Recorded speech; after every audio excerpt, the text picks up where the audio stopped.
Are you the type of person who exhausts himself with good deeds, or are you the type of person who neglects doing any good deeds at all? I'm going to be sharing with you the crystal rule of Buddhism and how we can apply it into our daily lives. I noticed that every time I practice kindness, I get more out of my life. I'm inside this community called Rough Club, and every time I make a post, I find myself happier because I get to contribute to the community. And because of this, I get complimented a lot, not in Rough Club specifically, but in other areas, such as being called polite and kind and courteous. But it also goes in the opposite way.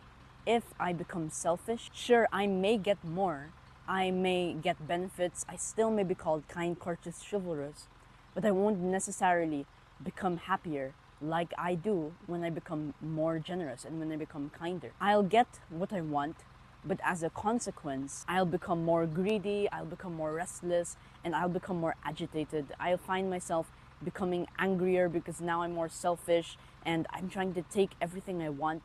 And if I don't get what I want, I attach to it, grasp onto it, try to freeze that experience, and overall my life quality lessens. And this puts a big weight onto my heart. In school, I would try to subtly manipulate everyone in order to get what I want, in order to make the right friends, in order to have this person not be friends with that person so that I can be friends with this person. And it was a very, very sad way of living because I got what I want, but ultimately I wasn't fulfilled in the end. I still wanted more and more and more. And as I grew older, I was watching all these animes and relating to the specifically manipulative characters, which then led me on to the anime self-improvement community with all these forms of manipulation that I learned, which further incentivized my wanting to manipulate others to get what I want, to become selfish. I was reading all these books, the 48 Laws of Power, the Art of Seduction, applying them not in a way that creates a positive force onto the world, but makes the world a worse place. But it was until I discovered a specific person that made my journey all better. And that person was Bhante Varapant. He was an American Buddhist monk in Hamza's Discord server. And as an American Buddhist monk, he taught a lot of foreign concepts to me. He taught about doing good deeds. He taught about how kindness can give you fulfillment.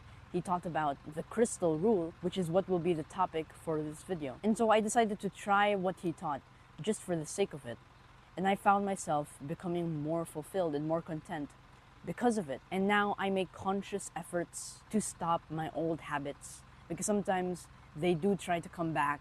Old habits never really permanently disappear, but when they come back, it's easier for me to stop them as it were to be, as compared to before. The more I am kind, the more I apply these teachings, the more I become more fulfilled with the way my life is going in the present moment. So the crystal rule: when you do good, you feel good. But when you do bad, you feel bad. And when you do neutral, you feel neutral. Sure, the crystal rule might not work for everybody in the world, but it surely does work for me. And it might work for you too if you try it. I genuinely believe that the purpose of my life, I wrote this somewhere, that my mission in this world is to exhaust myself with good deeds, because I know that one day I'm not going to be on this earth anymore.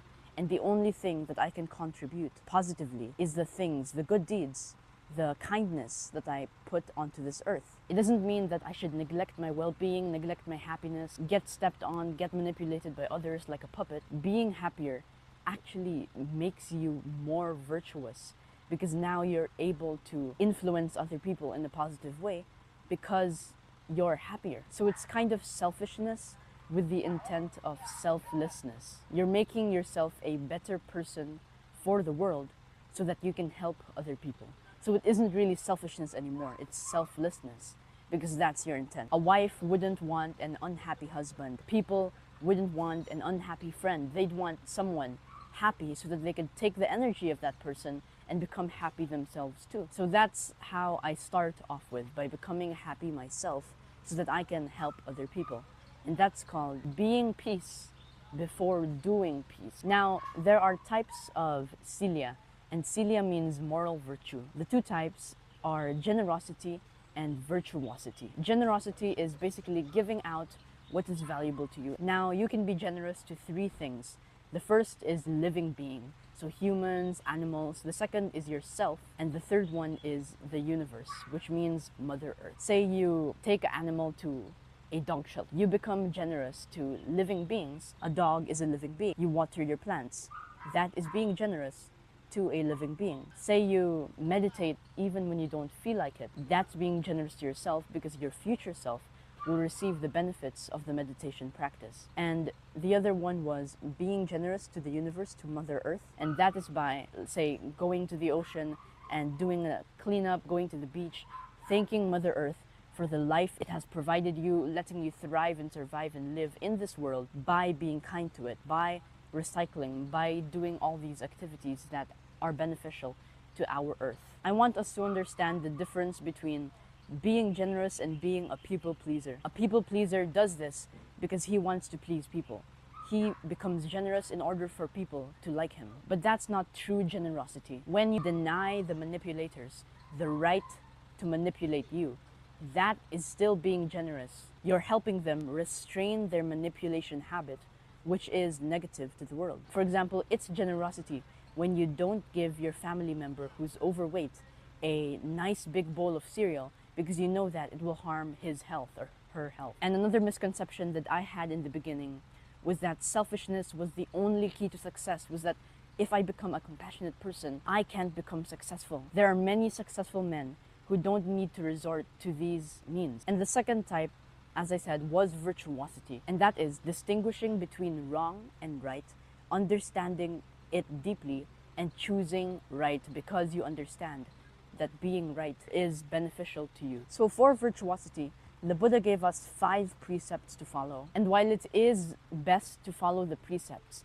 if we just follow the precepts, we won't benefit from them, because rules followed out of obligation are just simply rules. True character is forged through a deep understanding of why these rules are put into place. So for now, if I'd go back to my younger self and tell myself what to do, I tell him to just quit trying to follow the 5 precepts and instead to emphasize the idea of doing good, because that's something big that a lot of us are missing in the modern world. Doing good without a selfish intent, doing good with just the intent to do good for the people around us. And so this is the crystal rule.